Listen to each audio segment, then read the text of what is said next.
not to be like a Debbie Downer, but I think we're still like missing the mark of implementation because we focus so much on the plan, like the contents of the plan, the context of the plan. How does it look? Even when it comes down to like award time for like APA at the state level or national level, a plan that can be recognized is great, but there is no measurement of has it been implemented. And even implementation, not to say that there's not different ways to implement, is that community actually equipped with the tools to implement it on their own without needing the help of a city or a private consulting firm? Like you said, if they have a pot of money and they use it all on the plan, they usually don't have any leftover money to like no extra money to buy property. So I think a well-designed plan, a well-written plan is even with the best written implementation matrix is useless if it doesn't ever get off of the matrix. The 4 Degrees to the Streets podcast explores neighborhood design and urban policy topics through the critical lens of equity to give listeners the tools needed to overcome structural and institutional barriers and examines how the built environment shapes communities for better or worse. Tune in once a month to keep it 4 Degrees to the Streets.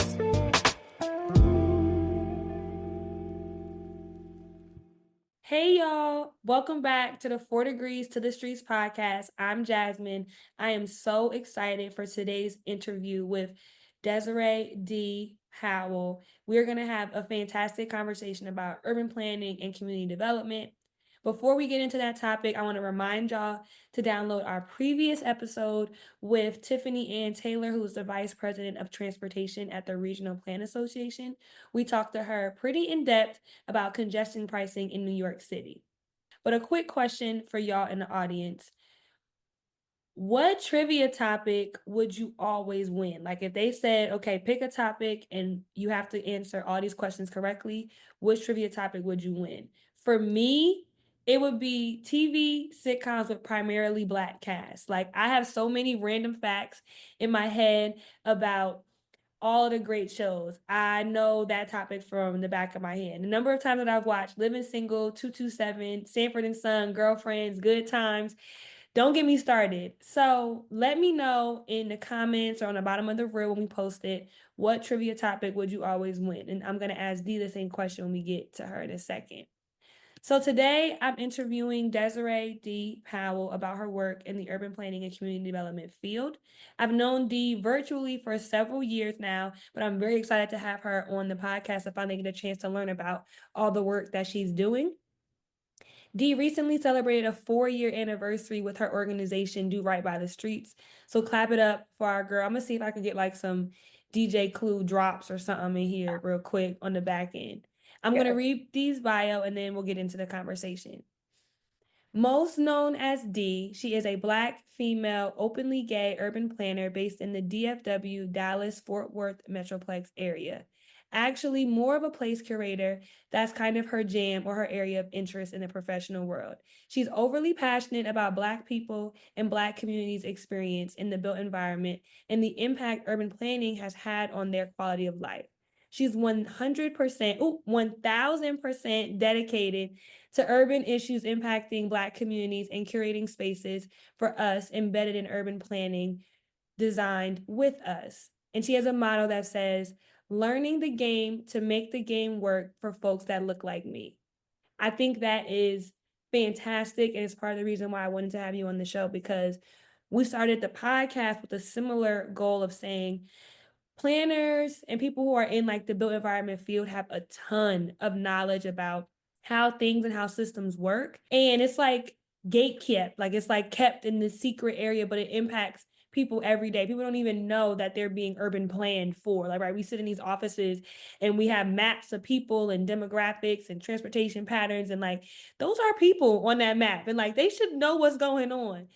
And so I'm excited to have this conversation with Dee, and thanks for joining us. Of course. Thank you for having me. I'm honored to be actually because I've been listening to it pretty much since y'all started. Thank you. I love that. And so I'm going to ask you the trivia question. If there was a trivia topic, what topic would you pick knowing that you could always win the questions or you could answer all the questions correctly? It'd have to be 90s R&B, like either song titles, snippets of songs. Yeah, it'd have to be 90s R&B. I think that's my top one. I don't watch a lot of TV no more. Like the show that you mentioned, I could probably do Girlfriend like front to back. Uh, maybe Living Single, but definitely if it was R&B, I think I had it locked in. Okay, you got me because I watched that show, Finish the Lyrics. I be mumbling through it. I be like, I know the song, but I can't finish that lyric. Facts. Nah, I definitely was one of those kids that hung around too a whole lot of not even hung around them, but just like grew up with people, older people that listen to blues nonstop, and it was like, okay, this is slightly inappropriate, but now I know the words for verbatim. So yeah, that would be my trivia question. When I first met you, it was online actually. You were one of the first and one of the few Black people on social media talking about urban planning and community issues. And I could tell from the content that you posted that you really had a passion for helping undo injustice and solve problems in Black communities. We'll get to your organization, Do Right by the Streets, in a bit, but tell us where your passion for how the built environment impacts Black people and our quality of life came from. How did you develop this passion? I think it's twofold. So the first aspect of that is like my family. My parents are originally from northern Louisiana, so like a fairly small town, probably less than 600 people. And so when we would travel there, so we always drove. We never flew. Like the closest airport is an hour away, so we always drove. And so just seeing like how once we got out of the city, how much the environment changed. Not even just like the roads and all that, but just after you get out of Texas for a while, it's just open land. It's open fields. There's no buildings. It may be a gas station here or there. And then getting to my parents' hometown, it looks like any other small town that you've been in, but it just functions differently. The roads are smaller or more narrow. A lot more people are walking. The culture, everything is just different. Like you don't think about the things that you don't have until you don't have them. Like as a kid, we didn't have like multiple TVs in the house. We had one TV in the front room, and it was like the time where we had TV like for the kids, and then the older people came in. My grandma didn't have like Disney Channel and like cable for the longest, so that was a huge third world problem. But like a huge jump from like when I was at home in Texas, even just like phone service when I did finally get a phone, like a cell phone. There's like a certain spot in my grandma's house at one point that you had to stand in because like there's one tower in town that everybody pings off of. So it was always just different to see like my parents how they interacted when they got there. It was easier for us to walk alone, go different places. In Texas, we lived in the suburbs, so it wasn't like we couldn't walk, but we didn't. It wasn't as accessible. Like the closest park was still like a 15-minute walk, whereas in my parents' hometown, if it's not a park, it's probably open land, so it's pretty much a pseudo park. So I was always interested in like why there was such a huge difference in their way of life. And the second part of that is sports, athletics. I spent a huge chunk of my life playing basketball, being at the rec center. And throughout graduate school, I worked at the rec center that I grew up in as a kid. So I saw a lot of kids use the rec center as a safe space. And I saw a lot of kids, probably too much of that life as like their quality of life of they spend 8 hours at school, 2 hours here, or maybe, mom and dad aren't together, mom and dad may be together, they're going through a divorce. Like I saw a lot of kids real world problems every day. And so a big part of like that quality of life, I saw how after school care for 2 hours could change their whole day around after having an 8 hour bad day at school or even transitioning to summer camp. Even kids that wanted to be, as a kid, I hated summer camp. I never wanted to go. Even when we could afford it, I never wanted to go to summer camp. So seeing kids want to be at camp rather than be at home, just to be around people and to be around a different environment that was in their home life was probably like that bigger push of what makes people like what makes Black communities and Black kids happy, like if they don't have that at home. Appreciate you sharing that story about leaving your like the town where you grew up in Texas and then driving to your parents' hometown in Louisiana. And yeah, you're in the car, so you get to really see like the difference, which is something you lose when you're in a plane, like you fly over it. But also, I think it's such a similar story to a lot of people who I talked to that studied planning and was like they lived in a particular place, but they often had experiences going to a different place, whether it was visiting family who lived in a different country, right? If they were like part of an immigrant family or traveling to family member's house who didn't live in maybe the suburbs or didn't live in the city. And so it's always about the comparison of two places that I think brings planning together, because you're like, wait, not saying that one place is better than the other, but why are they different? And why are they different in these ways, and wanting to explore that, and that piquing a curiosity in you is really intriguing. And then also, I feel like we've had similar upbringings in that regard. So my family's from Georgia, and we used to get in that car and drive from New Jersey to Georgia, talking about like six cousins in the minivan. We aren't Man, stopping nowhere. You getting one meal, do everything at this time. We packing the chicken in the car, like get one let's stop. go. One stop, like One gas, stop. and that's it. And I do remember that going to rural, we were in rural Georgia, so I hadn't gone to Atlanta until I went to Atlanta for school. Like the concept of we were nowhere near Atlanta, nowhere near Atlanta. And yeah, the same thing, like going there and there not being Disney, they're not being Nickelodeon, they're not being like cell phone service, and you having to just play outside with your cousins and really get to know the neighborhood is a very similar experience that I've had growing up also. For sure. It definitely it made a whole difference. And even just like not even like the whole a lot of kids now it's like, it's potholes in the road. I never really thought about it. It never really dawned on me. But it was more so seeing how there were more boarded up buildings. That was always like really intriguing to me, like what they were, where they used to be, people that lived by my grandparents, how, I was fortunate I'm very fortunate that my grandma, she, like we talked about earlier, she kind of did the opposite of great migration. So she left Detroit when people were moving, like migrating to Detroit, um, segregation, Jim Crow, and came to Louisiana. So for her to like talk about what these buildings used to be and why they're boarded up or how they were once used, that was always to me like as a kid coming back to the city, you blink your eye and it's something different or it's torn down. Yeah, watching certain areas change and develop. But before we recorded, we talked about you growing up in Arlington, Texas, and now that's like Cowboy Stadium and all that stuff. And like seeing a place change over time is really interesting. It's a really dynamic experience. It's wild for sure. And so, as we talk about planning for Black communities in particular, we have to acknowledge that majority of the people in planning roles are not people of color, or not even Black people. And so, just to put some high level data out there for those who are not aware, and I've pulled this from the Planning Accreditation Board, which is like the entity that certifies schools have like quality urban planning programs. 51% of students in those accredited urban planning programs are white. And the next largest category of students is 15%, which are international students, meaning like they're here to go to college from a different country or different continent, different part of the world. Black students make up just 9% of the student body in all the urban planning programs. Yet planners work in communities where a majority of the neighborhood is non-white, and in some areas mostly Black. You identify as a Black, female, openly gay, and I'll personally add, being from the South makes you uniquely positioned.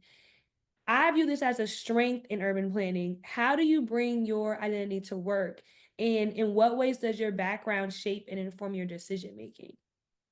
uh Man, it's the southern part of just like I think that even moving like now living in Jacksonville in Florida, when people talk to me and I say yes, ma'am, or no. Or when I go out of town, like when I went to Baltimore earlier this summer, my Lyft driver was doing something and I said yes, sir, and he was like, "You can't be from here."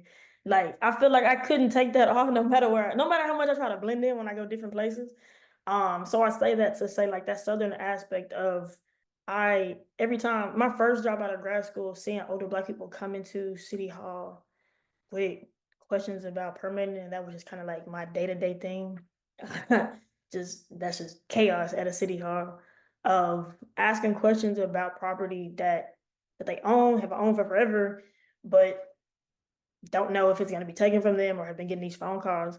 I saw a lot of my own grandparents in that. Even my own, like my parents aren't like old, but like we were talking about earlier, they don't sit on city website and just like know this information, or they're not from Texas originally. So everything they've learned has been kind of by trial and error. So for me, the Southern background, being in different places, it's a lot of hospitality in it. Um, Anybody that knows me probably will say I don't have a ton of empathy of like ordinary, regular, like day-to-day things. But when it comes to community, like there's a different type of soft spot for the fact that um there's a sense of hospitality that when I go to different places, when I've worked with people and under people who were white or maybe black and have assimilated into white spaces, like just like common courtesy change the whole mood of a meeting or like how you interact with them. Or if a citizen has a horrible interaction with one employee, they treat everybody else horribly. And that was something that I'm not confrontational. I'm not very big on just like arguing. It made it easier to talk people down because they was already like at their utmost, like the most pissed that they could be. Having that, I think, has made the dynamic of planning so much more personal for me. And even when I won't say kids, but young adults in a planning program or maybe urban studies or something like that, ask like, what is it that makes this fun? Or what is it like when it's not fun? It's having a black person or a black family come to you after the fact and just pretty much like give you praises, like, clean on Wakanda just because you helped them like through a permit, like a little fit permit. It make you feel like you really did something. The whole time you just like walk through their application with them line by line, and it's so one page, so it's not a whole lot of extra work. Um, that to me has been a huge game changer of like not always needing to be seen, but just like wanting to do the work, making sure that the community is seen first. I think that's a big thing. Not to say like that's only to southern states or like southern planners as a whole, but I know it's a different type of conversation in the South of segregation, Jim Crow, redlining, like policy and all that. What that looks like having those conversations from a planning lens and then a lens of just like everyday stuff of buying a house, selling a house, keeping grandparents' house or whatever. And just like that, I'm not gonna lie, at work, like I usually don't. I keep my personal life out of work for the most part, but not in a like a secretive way, just like in a y'all don't want to see like the most radical part of me at this job is we are just here, we're cool at work, that's pretty much it. But I think I've been able, especially post pandemic, been wanting to show more of that because it is how I plan. It is how I talk to people of, you should be able to show up as yourself at every job, especially if you're black in a place that there are a community that is predominantly black. You should be able to talk that vernacular. You should be able to like, not have to feel like you got to talk proper. Not because you can't, but because they may feel more comfortable feeling like you're not trying to be something or you're not trying to assimilate, if that makes sense. I think the point that I want to tackle on this one is I loved when you said that common courtesy, right? There's so much planning that has been done to communities, maybe without their input or without their approval or agreement. And so there's a distrust often when you go into certain neighborhoods and you're representing planners, whether you're representing it from the municipal sector or the county sector or the federal sector, or even like a higher consultant. And so, yeah, like you catch more flies with honey than you do vinegar. Like being decent human being and acknowledging where someone needs something and where you can be assistance is super helpful. And I think you worked primarily in municipal planning, I understand, Yeah. before up until now. And so talk to us about how that's the most face-to-face interaction with the community that you have as a planner, right? If you're a hired consultant, you're often engaging with like the city, who's then engaging with the public. Even further away, if you're in a real estate field or something like that. But a municipal planner, you're in the planning office. So talk to us about what it was like being a municipal planner.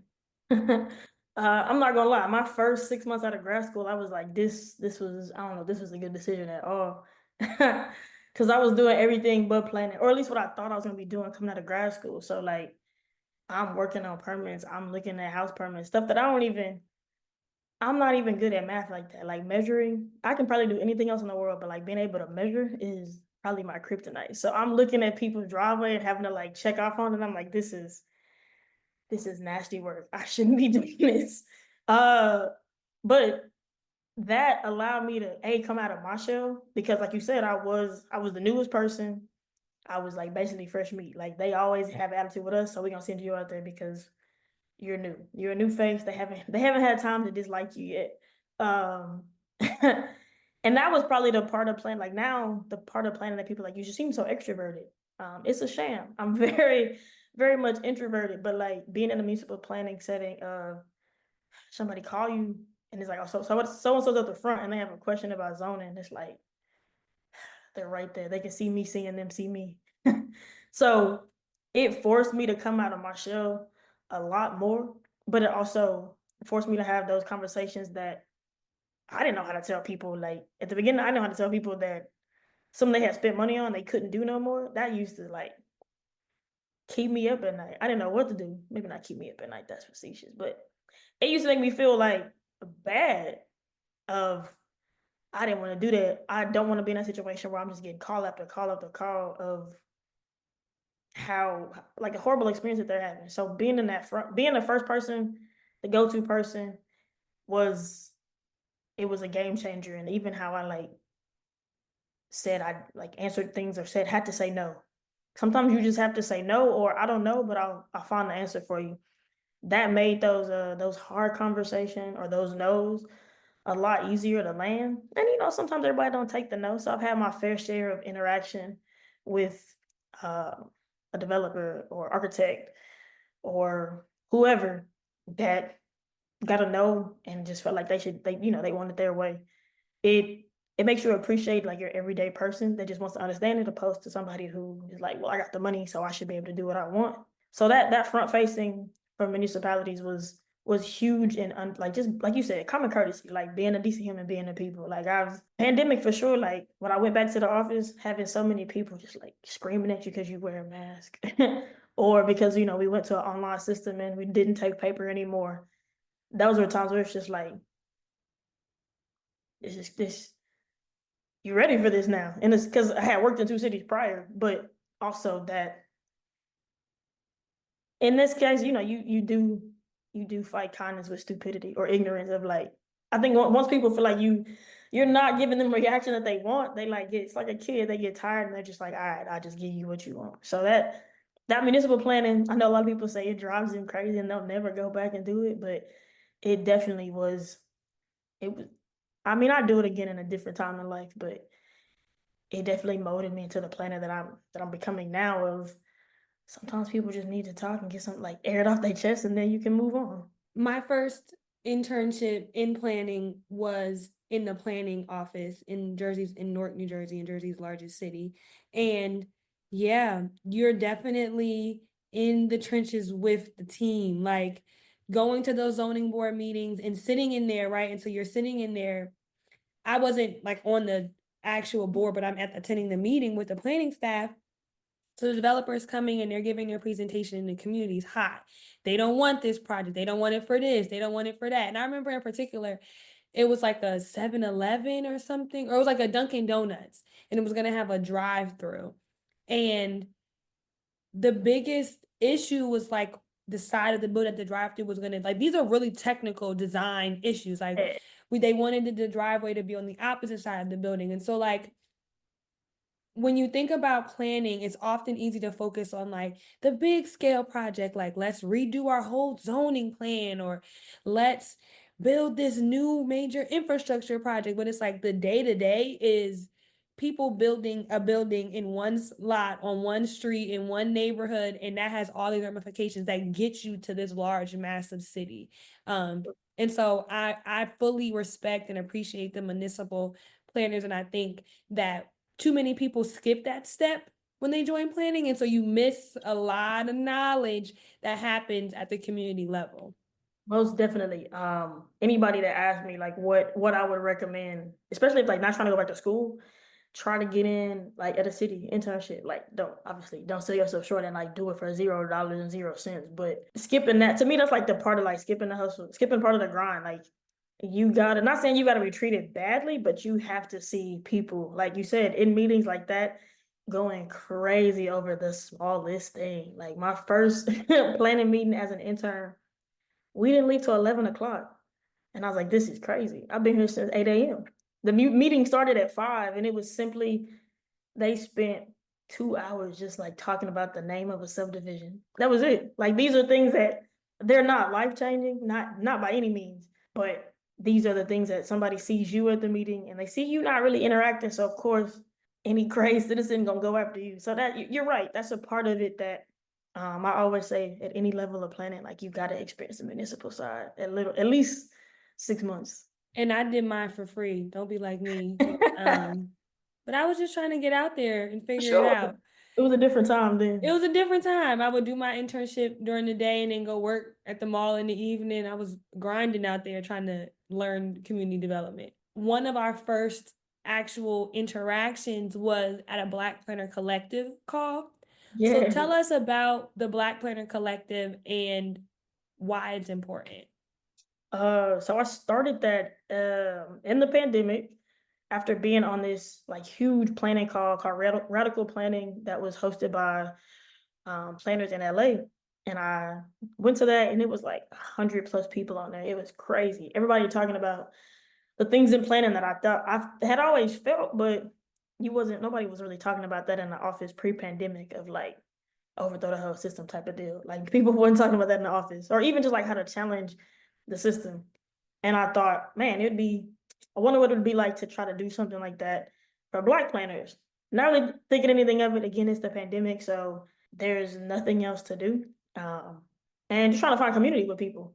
So I created a Zoom, put it out on social media, not thinking anything of it. And like, I think 50 people came to that first one. And I was so overwhelmed because I had no idea, like, I ain't had no thought process. I literally just did it, not really thinking that people was going to show up. Even then and even now, the whole premise of it was to just have like a safe space for Black planners that are currently working, either even in planning adjacent, but the sole purpose was, or it still is, people who are in planning, in whatever lane that is, students included, of just like a dump to either talk about how they felt maybe being the only Black person in their office, the only Black person in their region, going back to school, being in school, but having a predominantly white cohort or graduating class or whatever.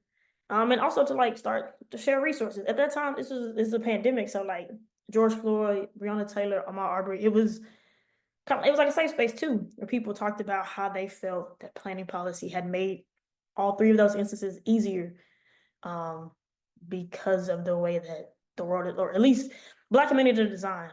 Um, and it just kind of grew from there, totally on accident. But I do remember you on that because I always appreciate the fact how honest you were when people were like, "Should I go back to school?" And I'm always like, I mean, I wouldn't, but I did, but because I didn't get my bachelor's in it. But you came on and you was like, "No, I wouldn't," because I got my bachelor's in planning, so I learned a lot than what I feel like I maybe didn't need in my master's program, and a lot that I learned on the job. And that was something that, that was my whole intention behind, or at least the one of the few intentions I had when starting it was I just wanted people to feel like they could come somewhere and be raw, be themselves, not have to worry about it getting back to their boss or their manager or whatever. Like that was the whole purpose of the place. Yeah, when I saw you post that, I was so grateful for it because getting on there and seeing all of those faces of like Black people working and planning, some of them at the municipal level, county, working for transit authorities, working for departments of transportation, working in real estate, working in architecture, studying construction management. It's phenomenal to see, number one, like, and we talked about this on the podcast in our episode, 4 degrees and 4 careers. It's like once you decide that you're into planning, there are so many avenues in which you can work. Even if you don't have a planning degree, if you have an urban studies degree or geology degree or government and science degree, like the built environment is vast. Like I said, you can go from construction all the way to big master planning, all the way to real estate, find even the finance piece of it all. And so it was fantastic to see not just all of my peers on there, but in all the different fields. Um, and the conversation definitely felt like a safe space, especially during, to your point, the pandemic and all of the police and community brutality that was like concentrated at that time, right? Because that stuff happens every single day. We sat here and listed the names of people who have been abused, killed, or injured by police or white supremacists. We would be naming names all day long.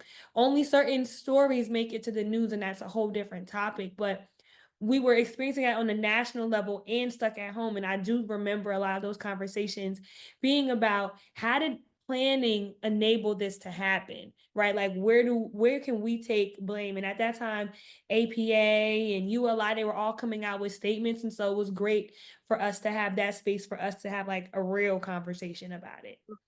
Yeah, most definitely. And I mean, even navigating a pandemic of just like people having the safe space and not to feel like stupid about, hey, I'm, mid-career and I think I want to switch to planning. But everybody I talk to makes me feel like, why would I leave a cushy job to a planning job, which sometimes can be deemed not the most well paid. That space was all it was, just like you said, having that space to see other people, like even the lanes you just mentioned. Like I didn't, like I knew it existed, but I never really thought about all these different opportunities you had. Like you didn't have to just fit into the public sector, private or nonprofit. You could do so many different things. So like being able to educate each other on those calls of like, I never thought about transit, but maybe, or just hearing other people's experiences from older people who have been in planning for a while to students to people who are just getting into the field, people who are transitioning. Um, Really just a space that wasn't gate kept. You know what I'm saying? Like that was already a hard thing to do, get into planning, especially during the pandemic. Just didn't want to have a space that you feel like you had to jump through hoops to be a part of. Let's stay on that point a little bit longer. We talked about the number of Black students in the percentage of Black students in planning programs. And I know that doesn't necessarily represent all the people who might be doing planning work, like, right? You might be studying urban studies and that it's like an Sure. urban planning program and it's not might fit into the qualification. But is it useful to say, and in your opinion, that we need more Black planners in the field? And do you think that will help us? Planning is supposed to be a field that is pushing equity across all spaces, right? Whether it's gender, race, ethnicity, ability, income, all of those different things. How do you think that having a more diverse planning field, right? If 51% of the students are white, that leaves half of it to be everybody else. How do you Yeah. feel about having more people of more diverse backgrounds as planners? It's necessary. It's kind of like it's almost like a like a contradiction. We as a profession talk a lot about like mixed income, mixed use, all these things of like how you need all these different elements to make a development work, whether from the money side or people side. But the person as a whole, even um post pandemic, still looks the same. And so I definitely, I'm a big advocate for more Black planners in the field, whatever that looks like. If that's public health, social work, like those are all elements that tie to planning because they all impact quality of life in the built environment. So I definitely think having more Black people in the field and all these different entities being able to go in between the two, being able to share stories, like you said earlier, like it's kind of like when you see other Black people post stuff on your story about like their Black childhood. Like we all live the same life, kind of, sort of, at some point or another, but we all have different experiences of how it came with us.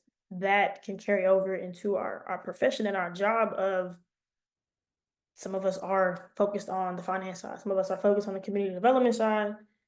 We need each other to like sustain. We need each other to make sure that this all works and it comes together. We're all a piece of the puzzle, trying to make sure we match the picture on the box. So I definitely think that it's a necessity, and I think the more people know about it, the more interested of people being at the beginning, as far as when they're starting school or maybe deciding to go back to school. So I definitely think it's out in the open more than it was, at least when I started my graduate program in 2016. Like I think more people are at least talking about it. More Black kids at least even architecture. Like I'll even take that. Yeah, I think there's a lot of work to be done to get people because so often I meet people who are planners and they didn't know about it until after they finished college, or they might have had one class in like their senior year of college and they were like, "Oh, let me explore that." And so Right? I think there's a lot of work to be done to get people like we have a really big in the US like a really big STEM program like learn about the sciences, learn about technology, like teaching kids about that super early on. And I think that's great and important, but I feel like planning needs a similar effort. And I feel like a lot of the ways that planning as a profession has been able to not fulfill all their promises on equity and justice and all of those things is by keeping the profession like tight knit and like not too many people know what it is. Or when I tell people I'm a planner, people are like, events? Like, what do you mean you're an urban planner? Like, I don't know what that is. And I think that's part of the issue. And so on this show, one of the things that I really like is ULI has their urban plan program. It's like in schools. And so we Yeah. interviewed a guy who's in the Dallas area who runs an urban plan program at one of the charter schools in Dallas. He talked to us about the number of students that come through the program and like they might not do urban planning in school, but they might do construction or design or something like that. And I feel like more of those type of programs, and I hope that we can reach more of them with this podcast and different platforms and this, and now having the social media presence, I think really helps that, because you never know who might share your video or something like that. You might reach someone who's a junior in high school and they're trying to figure out what their major could be. So I think the more that we have planning influencers, Black planning influencers on social media helps promote the profession to a wider audience than who normally gets to reach it. Yeah, for sure. And like you said earlier, of seeing the different avenues of it. Like you don't have to be a public planner, a public sector planner. You don't necessarily have to do nonprofit. You don't have to do the same thing for 10, 15 years. Like it's okay to switch even within the field. Just knowing about it ahead of time beyond, like you said, your senior year, graduate or undergrad, and you're literally not trying to add on no more classes, but you found this one really interesting and it's like, dang, maybe being exposing more kids to it, high school, undergrad, even junior high, a little bit of, elementary, just being able to grasp it, but the different avenues of that, it's not all just like busy work, and some people don't aspire to be a master planner or work on comprehensive plans. And that's okay. There's a lot of other avenues to get where you're trying to go, whether from a community aspect, development, real estate, construction, environmental sciences, like there's a lot of different avenues to get to where you're trying to go. For sure. So we talked about Do Right by the Street celebrating its 4-year anniversary. Tell us about your organization. How did it start? What services are you offering? Who are the clients you're seeking to advise? Just talk to us about Do Right by the Streets a little bit more. Yeah, so I started in 2020, essentially trying to aiming to address the gaps that I saw in public sector planning, like in my day job of people not understanding land use and zoning, particularly Black people of all ages, of not understanding what that meant before going and buying property or opening a business, selling property, whatever that was. So that was the initial idea of it, was to be more people centered, more of a people approach. I did not like working on comprehensive plans. I didn't really care for long range planning at the time. And I felt like that was really leaving people out at, like you said, on the ground at everyday life. Like long term planning wasn't changing their lives today.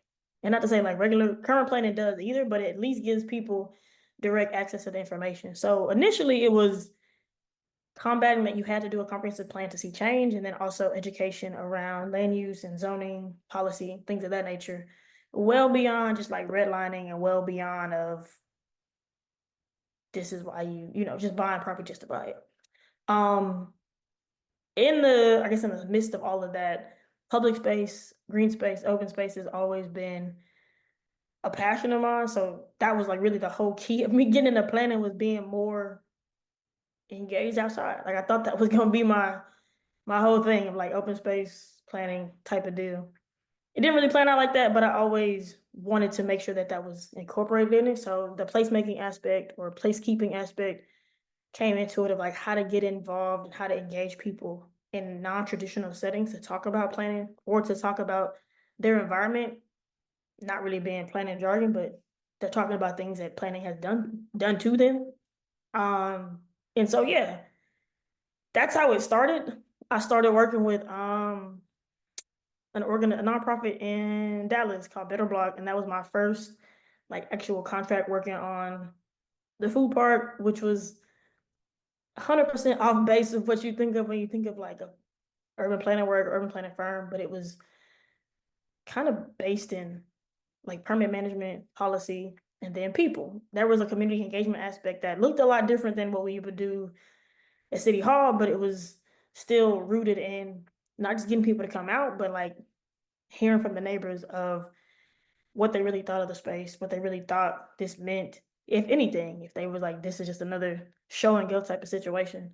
So it's kind of grown more in the placekeeping aspect these days of activating space for permanency or long term that community can see as a benefit, whether on a communal basis or economic basis, tucking in some of that planning that's going on more large scale. So if there's an area plan going on or whatever, just have put it on people's radar for awareness. And then services wise, it's place activation, placekeeping, whether that's on a small scale of, hey, we bought this lot and we want to do something and we want to be able to have community access to it on a regular basis. We want to do something a little bit bigger based in that, still community centered, to plans that I worked on that it's, area plans, neighborhood plans that are geared to be implementation and action based of we want to be able to get this, start doing this in a year and not 5 or 10.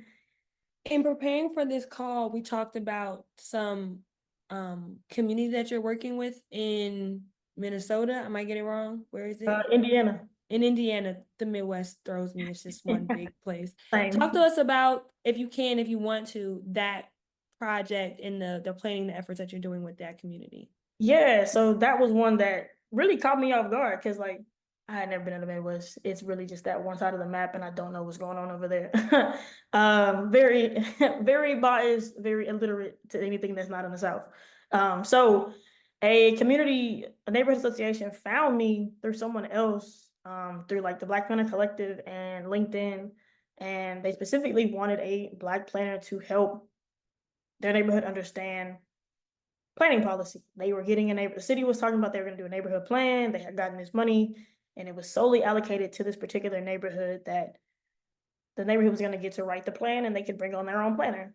And so they reached out to me and it was kind of mind blowing. Like I know I've been doing this for 4 years, but I still have to kind of like check myself and like, is this spam? Is this real? But nonetheless, you know what I'm saying? They were really excited about just being able to learn about what the city's doing. Like they were very active on the organizing side, so they had done a lot of organizing, leading a lot of protests and stuff in South Bend Black neighborhoods. Very well, like well to do, well educated on that end of it, but wanted the community to start to understand the why behind the protesting, why getting involved with the neighborhood plan was super important because it was going to be the plan for the next 5 to 10 years, and what that meant beyond what the city was telling them that it meant. And so that was a really dope project to be a part of, even though it was virtual. Like I went to Indiana over the summer to be able to see everything, and it is, like most Black neighborhood, it is remnants of very similar that the neighborhood that it used to be. And so being able to work with them and have them kind of story tell me through their lives and living in this neighborhood of parts of town that used to be super dangerous and now it's like their version of a Sprouts is really well lit, doesn't even look the same. And although it's different, they don't feel like they have access to it. And so this plan was a really huge factor in not only educating the neighbors and also, meeting fatigue of having met a billion jillion times with the city, but being very vocal and advocating for the city to do their part of show up to the meetings, actually hear what we have to say. You don't have to come up with a narrative. We already have one, that kind of thing. So that has been my first like real, I guess, consulting experience working directly with a community that was like, we want to learn more about the planning process to make sure that when it is adopted or however it goes, we're 100% aware of it. Not just our elders, but that 20 to 25 20 to 35 demographic, trying to bring kids into it, bringing outsiders into it. So it was really cool. It was really surreal. Thanks for sharing. I thought that work was great because, yeah, oftentimes you have neighborhoods, whether it's because of their size or the bottom the pocket of the bucket of money that they have, or they just have a desire to have a planner that they feel more aligns with their values. But sometimes, and I think there's a greater need for planners to have their own consulting or advisory services because those large entities, the ACOMs and the AREPs of the world, just don't do that level of work. it might not be even worthwhile for them to have that conversation, but it's still planning work that needs to get done. And there's still a community that needs to be benefited. And I think that's a good service for you to offer. Most definitely. It's one of my favorites. Yeah, I was excited to hear about that. In preparing for this call, you and I had a conversation about implementing versus planning. And I want to share that with our listeners. We talked about planners in the field of urban planning kind of lacking implementation. Planners, either as government staff planners or consultants, advisors, researchers, we help foster a lot of work on recommending what should be done. And there's questions around if we have the same level of attention to getting things done or helping communities implement what we've planned. That could be simple things like building a housing complex. Like, how do we actually get the developer to come do this? Or constructing a neighborhood park from a vacant land that we have, or bringing that grocery store to the food desert neighborhood, or passing a legislation to allow for a mixed use development. So, what's your take on planning, implementing, and where are we doing enough to actually effectuate change, not just plan for it? I think not to be like a Debbie Downer, but I think we're still like missing the mark of implementation because we focus so much on the plan, like the contents of the plan, the context of the plan. How does it look? And even it is what it is. Even when it comes down to like award time for like APA at the state level or national level, a plan that can be recognized is great, but there is no measurement of has it been implemented. And even implementation, not to say that there's not different ways to implement, like the ones you just mentioned, but is that community actually equipped with the tools to implement it on their own without needing the help of a city or a private consulting firm? Like you said, if they have a pot of money and they use it all on the plan, they usually don't have any leftover money to like keep this consultant on retainer or no extra money to buy property. So I think we're still a little bit of a ways off of it, but I do see more conversations around community development corporation. How do we get the money and steward the money to the community at large? How do we actually go get the money? Grant writing is shifting to where it is writing micro grants that we can get, between the next 3 to 6 months opposed to 6 to 13 months. Obviously, when it's a grant, you can't really push or pull when it's coming, but it's something. And it's now creating more relationship with private entities of how do we get that construction? How do we build a housing complex? How do we fund a home repair program? How do we do some of like the baseline things that the community is needing and asking for today, or at least now, between now and the next 12 weeks, than waiting for a plan to be adopted at council in the next 2 months, or even after it's adopted. There's always a question of now what? Like, what do we do with it now? It doesn't, will it jump off the table and do what it needs to do? So I think it's getting there. It's getting a lot. I think it's getting a lot better than what it was 4 years ago, even 5 years ago, of people are pushing the envelope and pushing the conversation of what about implementation? You don't have to tell me exactly what you did, but at least give me some type of insight on how you actually got your community mobilized on the finance side and the money side, even the continuous like momentum side to keep them engaged of like, okay, we can get this done, even if that's cleanups, just to keep this vacant lot clean. How can we start to build stuff on our own? That part is it's happening more, and I think it's because more people are being vocal about now what. And some of that is planners, some of that, a lot more of that, neighborhood organization, neighborhood associations and advocacy groups that are saying, okay, you kind of harassed us for 6 to 9 months to come out to these planning meetings, and we did. We showed up. We brought people, we did all the things, you know what I'm saying? Now that we did that, we need y'all to help us figure out how we can be a little self-sufficient of how we can keep it going. Where do we start to get the money from? Do we need to form a formal like structural organization to start receiving grant dollars or private dollars? What can we start to, do on our own if we get enough community members to, I don't know, build a shed, build different elements of a playground. So it's getting there, but it's still a huge gap in a well-designed plan, a well-written plan is, even with the best written implementation matrix, is useless if it doesn't ever get off of the matrix. I think about implementation, I feel like you need multiple parts. Like the plan is super important, right? You need to Ugh. understand the background and the foundation. But in doing so, let's just take something simple like housing. And you might write a plan. It's like, okay, we're going to be short on our housing by 300 units or 3,000 units. And it's like, okay, what else? Like, how do we get there?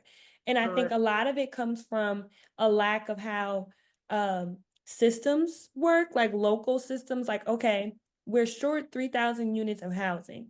What does our zoning code look like? What are the permits that we already have in place, or who are people applying to build apartments? How have we been in conversation with them? Like, I think a good implementation matrix has parties identified very specifically, not just like community groups and city government, but like which entity in government needs to approve this, right? Yeah. So does that have to fall under the jurisdiction of the zoning, or does that go to like the housing economic development group? Like, it's who actually needs to approve it?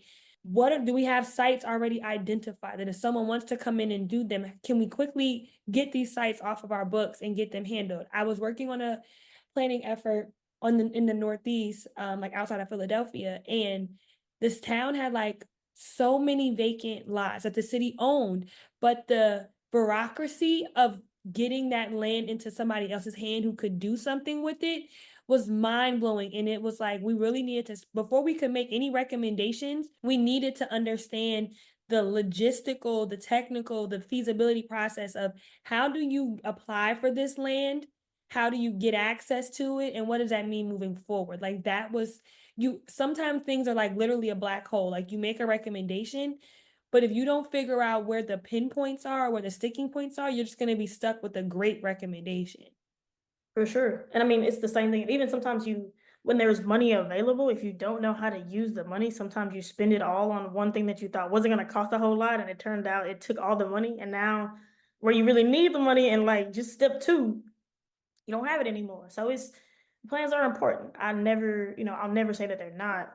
Um, but it comes a point to where like you're planned out, you're studied out, what else is there? Like you have to identify specific tasks and things for different people to do. And like you said, understanding the logistics of it, like talking the community through that, even seasoned people who have maybe been on council or have been involved actively may not understand the red tape that it goes to getting it out of the city's hand to an entity's hands or an individual hand who has the money right now today, and the city is still like, here's a couple more applications for you to fill out, and because you don't know that, it's setting you back, and you feel like, well, the city is just trying to give me a runaround.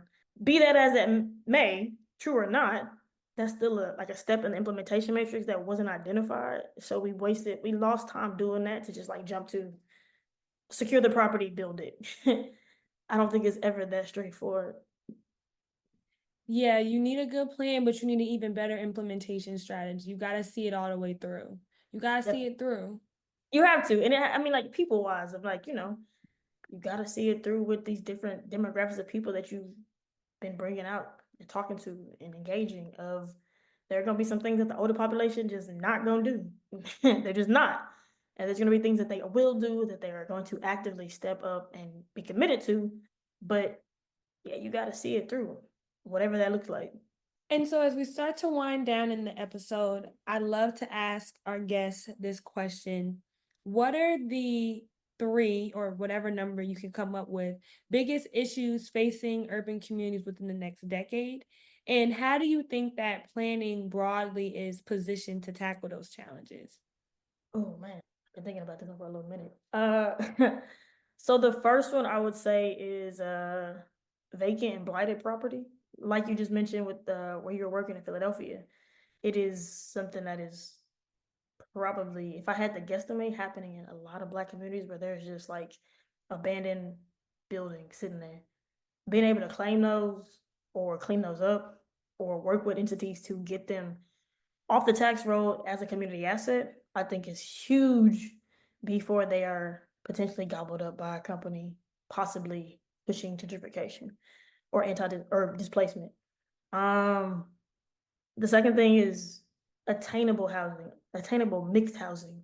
Just for the fact that nobody's knocking home ownership, but in reality, even in our most thriving Black communities at a time, there were different types of housing and different type of income groups. That is something that is a hard conversation to have in Black communities, especially older and sometimes middle aged Black communities. Of you also not saying you need a project on every single block, but you need something for people of varying income levels and varying family sizes, or if you just want to downsize, you should have that choice in that community without having to go elsewhere 20, 30 minutes in whichever direction.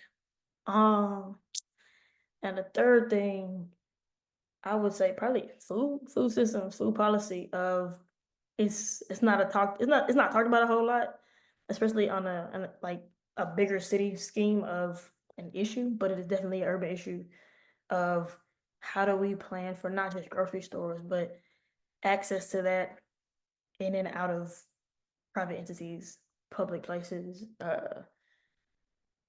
kind of more focused on like urban agriculture. So yeah, I think those are my top three.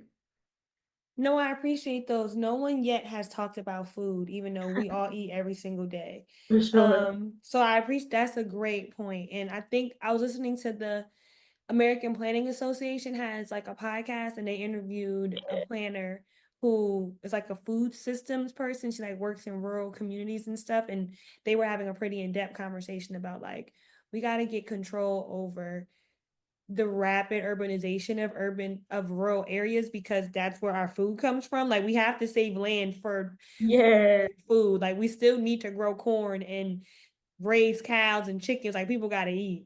for sure. We can't let everybody buy up every single piece of property, like every parcel. Like we still need something, you know what I'm saying, from a half an acre to 5 or 10. So yeah, for sure. Food system, food policy. Well, Dee, I appreciate you being on the Four Degrees to the Streets podcast. Thank you so very much for joining. I will have Dee's contact information for people who want to reach out and learn more in the show notes. You can follow her on Instagram at the D_P or at Sunny South Dallas Food Park. And her website and email address will be in the show notes. Thank you for listening to the Four Degrees to the Streets podcast. Peace out, y'all.